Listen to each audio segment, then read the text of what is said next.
with a win on Saturday, you would become, breaking Duffy's record.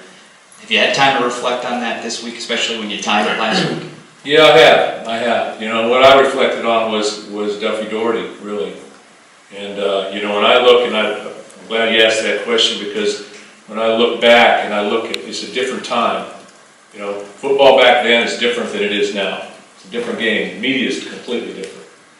You have all these different, you probably had 2 people talking to him on a Tuesday that time, just the local papers. But when you look at what he had accomplished, 4 national championships, Coach of the Year, 2-time National Coach of the Year, coached 29 first-team All-Americans. I really believe he was a pioneer in the integration of college football. If you look back and you really study the integration of college football, Michigan State had 20, I believe, got it written down right here, 20 African Americans playing in the 66 team, 11 starters. And in that 10-10 tie, and not to be disrespectful to anybody, but Michigan State had 20, Notre Dame had 1. And they talk about USC and their game against Alabama. They had 7 African Americans on that team. So Duffy was ahead of his time. He recruited all across America, brought players in from the South, guys like, when I came here and I walked into what was the Duffy Daugherty Center at that time, and sort of a little hall of history there. And I was amazed at 67, draft choices that they had. I think 4 out of the first 8. That's unparalleled. I don't think there's ever been a team, or will ever be another team, that has 4 of the top 8 players picked. Bubba Smith, number 1.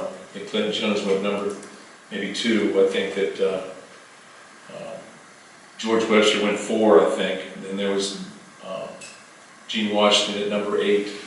Go back and you think about some of the players, Charlie Thornhill, you think about Bob Apisa, you think about Sherm Lewis, you think about Jimmy Ray being the first quarterback to integrate college football and play for national championship.